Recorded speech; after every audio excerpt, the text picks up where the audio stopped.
Hello and welcome to the first episode of Let Us Talk Branding with the Logo King. My name is Ojibe. I'm a brand identity designer and tutor here in the Creative Ferry Academy.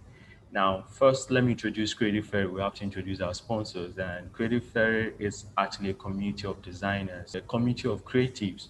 We help each other grow and we host sessions like this where we bring in giants like Mr. Tola Alabi in the creative industry to feed us from their wealth of experience. And we also have an academy that also houses brand identity design course, of which I'm the tutor, where we take young designers on the business of branding, of which we are here to talk about with Mr. Tola Alabi. Now, I don't want to waste our time. Like I said, this is the first episode of a four-episode series. And someone might be asking, who is Mr. Tola Alabi? So I don't want to assume that we all know him. So let us meet Mr. Tola Alabi. So thank you for joining us today, sir. And we're privileged to have you here. And we always love having you here on Creative Ferry. So can you please, as in for the sake of someone's meeting you for the first time, can you please introduce yourself, sir? All right, yeah. Thanks for having me.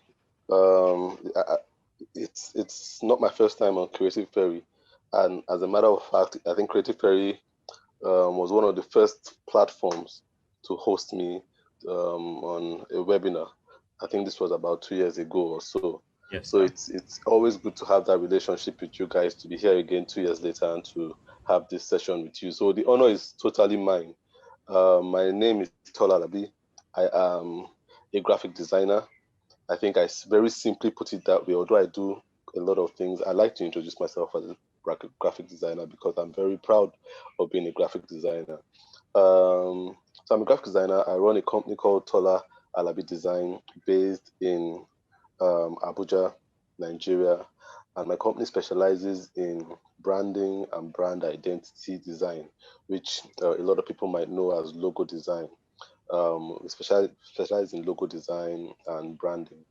I'm also a teacher.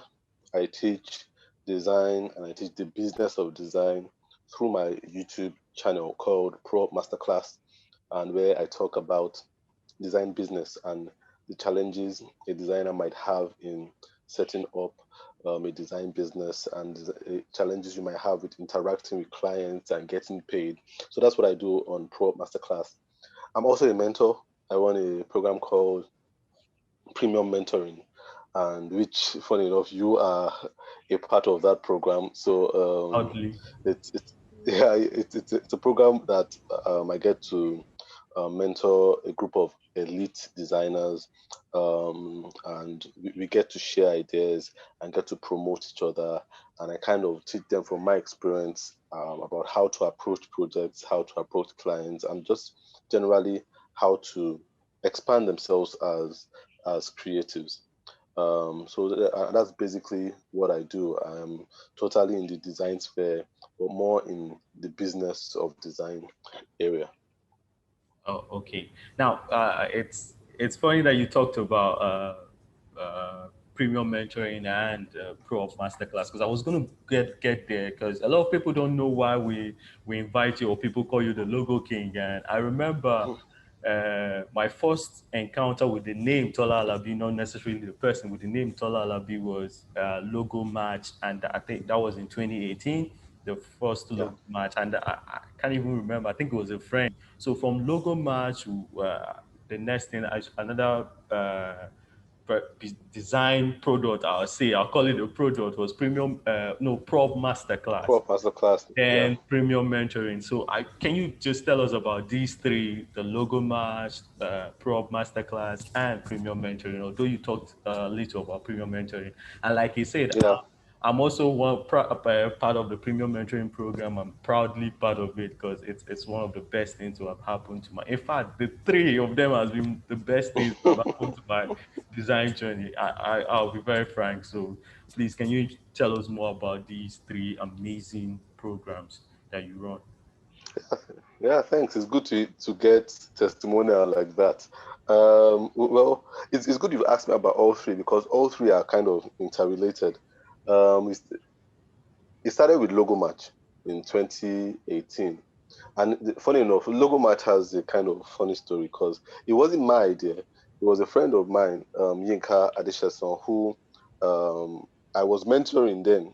But I wasn't doing any official mentoring, but he had contacted me and told me he wants me to mentor him. So I was mentoring him. So he told me he had this idea or this exercise he wanted to do to kind of build his logo skills, and he wanted to do a 30-day logo challenge where he would design a logo every day for 30 days. And I thought that was a very good idea. And he said he wanted to bring up on board some designers with him.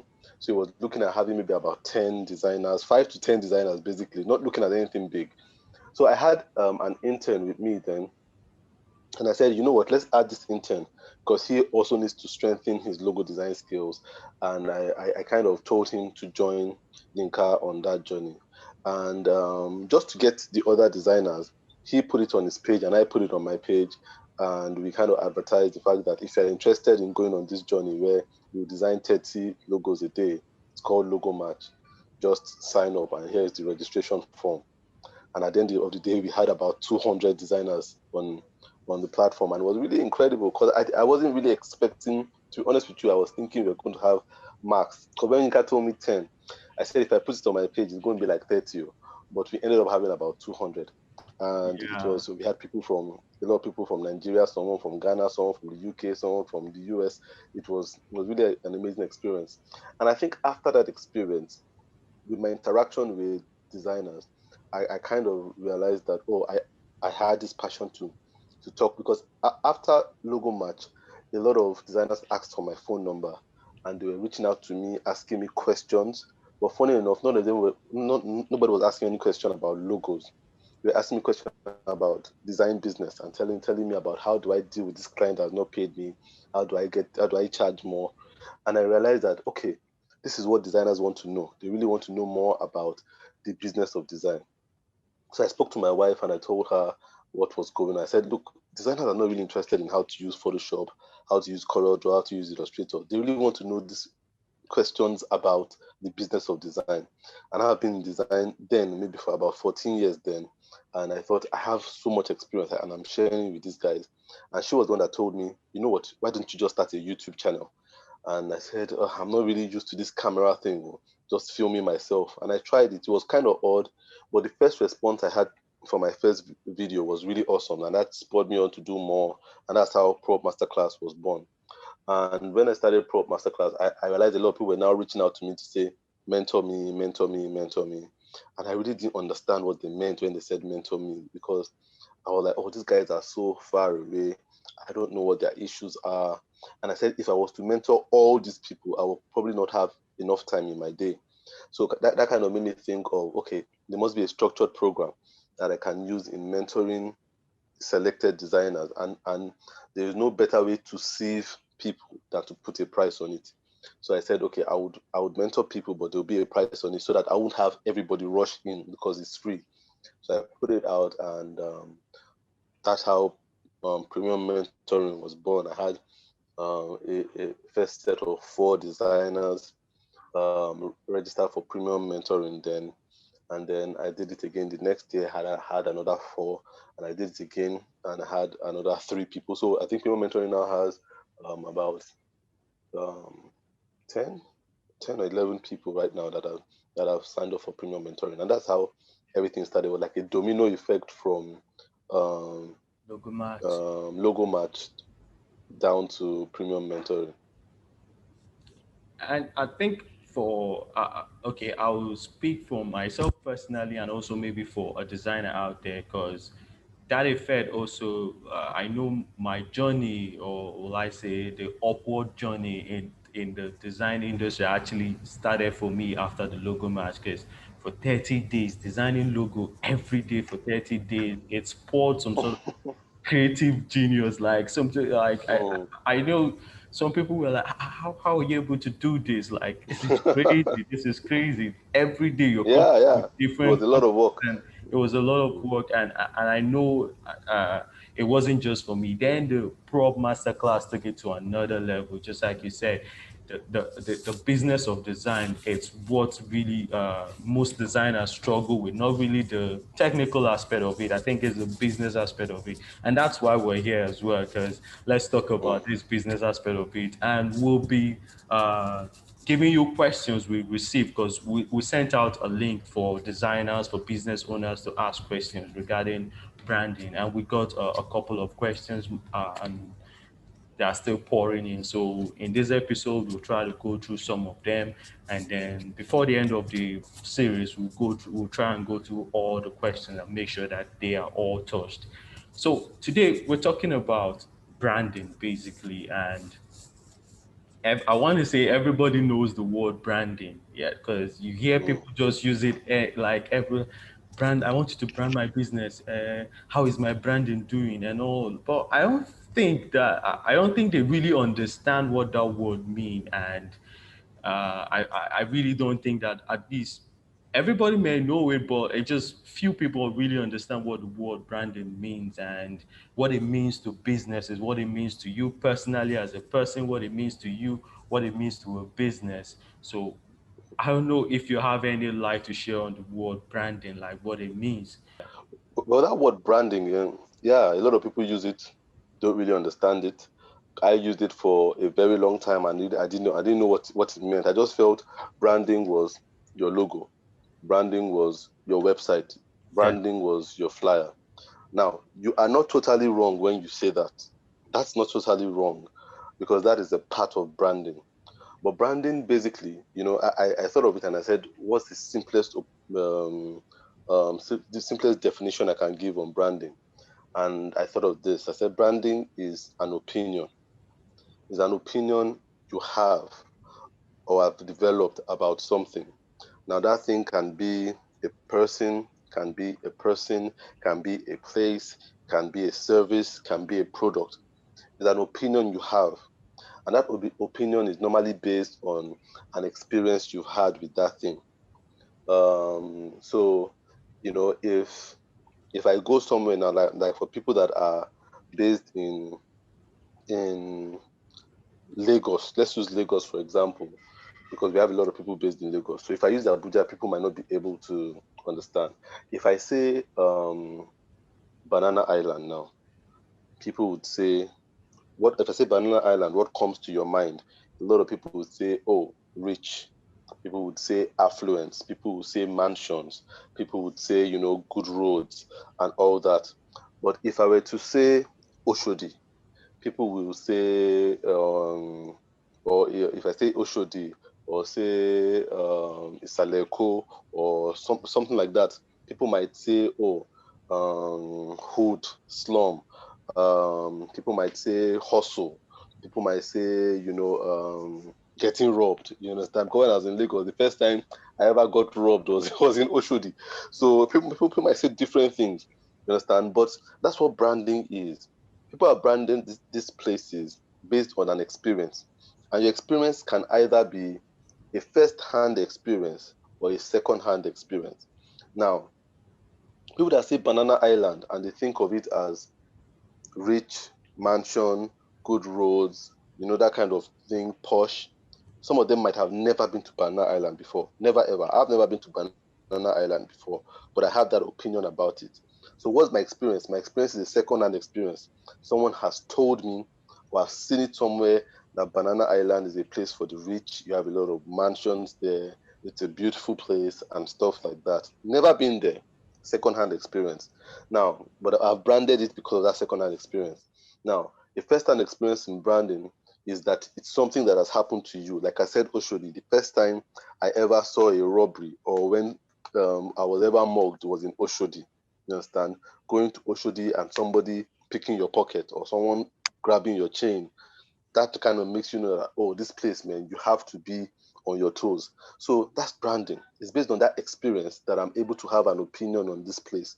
And that's the same thing we have with people, places, things, services, products. So branding is an opinion you have about something based on an experience you had with that thing, which is either a first-hand experience or a second-hand experience.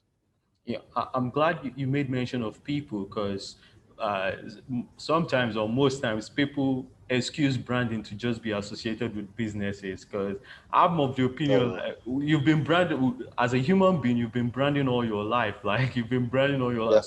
People have a certain perception of you. Like when you ask someone, like, what do you think of Mr. Tola Alabi? What do you think of Ojibe? They'll tell you this, and that is branding. So people Yeah. like, okay, when you talk about branding, someone would just, okay, it's just for businesses, it's just for companies, it's for the Mm, likes of mm, Coca-Cola, it's for the likes of mm. Guinness and all that. People don't really think that me as a person, I actually do branding as well. Yeah. So can we throw Maybe- more light on that aspect, sir, please? yeah. It's very important because branding is not abstract. A lot of people think of it like, I don't have money for branding yet. I'm like, no, you just don't have money to pay somebody to do intentional branding, but you've been branding. So branding is not abstract. It's the most natural thing. We do it every day. Everyone plays a role in branding. It's not just the designer, and it's not just the Mhm. business owner or the CEO. You understand what I'm saying? So we've been branding since the day we were born. We have been branding. Remember, we have opinions about things, and you're very right about branding being related to people. We brand people the most. We brand people the most, more than anything, more than places, more than products, more than services. We brand people. That's why when you meet somebody, you look at the person and say, this person is stuck up. Is stuck up. The person is arrogant. Not because you know the person, but the perception the person gives you, maybe the way they talk or the way they dress or the way they walk, you're like, oh, what does this person feel like? It feels like it's all that. So that's branding because of that experience you've had. And that might be because you've met somebody that was really stuck up in the past that walked like that person, or met someone that was really snobbish in the past that talks like that person you're just meeting for the first time. So we brand everything, and we can brand anything. So branding is the most natural thing. And that's what I tell companies when I consult. I mean, branding is not abstract. It's the most natural thing. We do it every day. We give an opinion of something. We give out an opinion to other people, and we have an opinion. We build an opinion of other things we interact with too. So I think you're very right in that light that branding is something we all do. It's the most natural thing. So it's actually safe to say that when people talk about branding, they're actually referring to intentional branding. When you probably bring in an expert to work on you intentionally branding yourself, because just like you just said, we all brand. It's natural. Like it comes natural to everybody. Humans, companies, just Yeah. comes natural to us. Someone might be asking, why are we Mm. talking about branding? I know we actually got a question from I say. Sorry if I'm pronouncing your name wrongly. Please, I apologize in advance. But we got a question from I say Zina, and I don't know if it's a he or she, but the person asked, please, I need a clear definition of what branding is all about. So it's safe to say that there are people out there, sorry, that actually don't know what branding like. Someone like Zena There are loads needs of to know. people. Yeah, someone like Zena needs to Mhm, know exactly what is branding, and it takes me to the next point mhm. I want us to discuss. Like, why is this important? Why is this word branding important to us as human beings, to us as to businesses? Why is it important? Why is branding important, sir? Now, it's important because you do it whether you like it or not, and people do it to you whether you like it or not. That's why it's important. You understand? Because you almost cannot stop people from doing it. You cannot stop people from having an opinion. You cannot. They start to build one immediately. They engage with you. So you want it to be the right opinion. You understand? You cannot blank people's minds. It's something you just can't do. So it's important because people do it. People do it whether we like it or not. So we would want people to have the right perception. And with branding, it kind of emphasizes the my own belief that perception is more important than reality. Perception is more important than reality. And that's why branding is important because we live our lives based on perception and we have our values based on perception, not really based on reality. Do you understand? We really make an opinion based on what a perception people give to us. So it's just like the other day, I think about a week ago, I was dressing up for my son, and I wanted to wear a new pair of jeans for him. I thought, we never worn these jeans for him. Let's wear these jeans for him. And I wanted to wear the jeans, and I took the jeans. It was not in a nylon; it just had a tag on it, and I snapped the tag. I took the tag off the jeans, and I wore it for him. And it had a very funny problem. It was too big, but yet too short. It was too wide around his waist, but Yeah. yet it was higher than his ankle. And I said, Wow. there's no way this boy can wear this thing. So even if we solve the waist problem, it will still be too high. It's too If we big. solve the height problem, the waist will still be too big. So I said, he can't wear these jeans. And I thought, this jeans is new. This pair of jeans, they are new pair of jeans. And I thought, we need to give it to somebody. But then I had a problem. The problem was I taking off the tag. So if we give it to anybody, that person would always feel like this is a second-hand pair of jeans. They'll feel like this jeans, Mr. Tola's son has worn it like 2 or 3 times. It's not new. And that only came from the fact that the tag was not attached to it anymore. So that tag that attached to it gave a perception of newness. Once I take that tag off, it doesn't matter what the reality is that it is new. The perception that the person still has would be like, there's no tag on this thing. It's not inside any nylon bag. And this thing is second hand. That's how people will think in their mind. So that's how important branding is. It's based on perception, and we go based on perception. So if you're not branding right, people will go based on perception. It doesn't matter what the reality is. Some people will say, look, it doesn't matter what they think of me. I'm a nice person. If they think I am rude or I'm snobbish, but it doesn't matter what I think inside, what I know inside that matters. No, it does matter, because the truth is nobody sees your inside. People only see what you exude. And if the people think, look, you're a snobbish person, you're not a nice person, it doesn't matter how much you know in your heart. So that's what branding is, giving people that intentional perception, not leaving them with the room to make up their own minds about what they think about you. So giving them a controlled perception as opposed to a natural perception.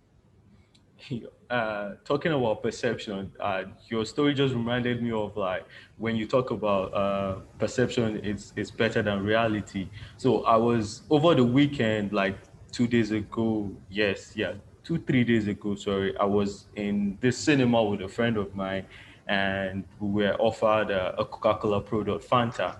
So I intentionally just asked her because the previous weekend we had visited another cinema and we're offered Pepsi. And I told her, Mm. I like Pepsi better than Coca-Cola. What do you like? Which of them do you prefer? And she said, I love Coca-Cola better. I said, why do you like Coca-Cola better than Pepsi? She couldn't. The only thing she could say was that, well, they appear better than Pepsi. They appear better than Pepsi. So obviously, Mm. it's not the reality. That's a perception. No, It's what they no. want. They appear better than Pepsi. So it just Mm. so if you're listening, branding is all about perception, not really about reality. So you may not be the Mm. best, but you can appear to be the best. So I'm not. Definitely. I don't want to start a beef between Pepsi and Coca-Cola. That's not what I'm trying No, to do. and that beef has been going on. You didn't start it. It has been going on since for years now. You understand? I was just trying to buttress a point. And okay, we got a question from Kenneth Frank, and Kenneth Frank just asked, "Why is branding important?" And I believe this is you've already answered it, why branding is important.